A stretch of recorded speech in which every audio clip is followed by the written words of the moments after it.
Gadafku waxa afka qalaad lagu yiraahdaa rickets waxa uu ka mid yahay xanuunada ku dhaca habdhiska lafaha. Xanuunkani waxa inta badan lagu arkaa carruurta da'doodu u dhaxayso 6 ilaa 24 bil, laakiin waa ay dhici kartaa in sidoo kale lagu arko dadka waaweyn. Haddii uu xanuunkani ku dhaco dadka waaweyn, afka qalaad waxaa loogu yeeraa osteomalacia, macnaha looga jeedo lafta jilicsan. Gadafku waxa keena marka ay jirka ka yaraato faytamiin D-da, calcium-ta iyo phosphate-ka. Nafaqooyinka noocani waxay ka shaqeynayaan in sare loo qaado tayada iyo adkeysiga lafaha, gaar ahaan faytamiin D-da waxay jirka ka saacidaa in calcium-ta iyo phosphate-ka dib loogu soo nuugo mindhicirada. Waxaa jira nooc ka mid ah gadafka oo la kala dhaxlo laguna magacaabo hereditary rickets.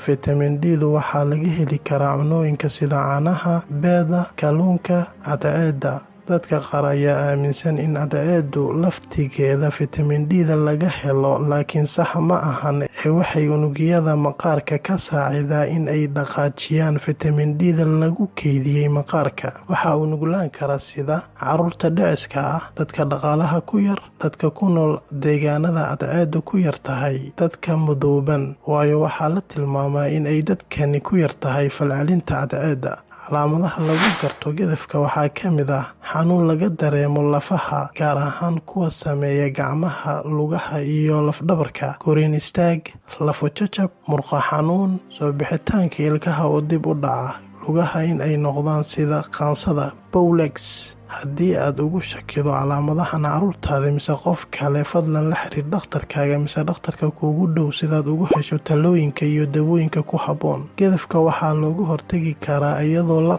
qaato cunno isu dheelitiran, lagana helo faytamiin D-da, calcium-ta iyo phosphate-ka. Waxaad kaloo uga hortagi kartaa adigoo isu dhigo cadceed leh kul dhexdhexaad ah si loo cariyo faytamiin D-da ku jirta maqaarka.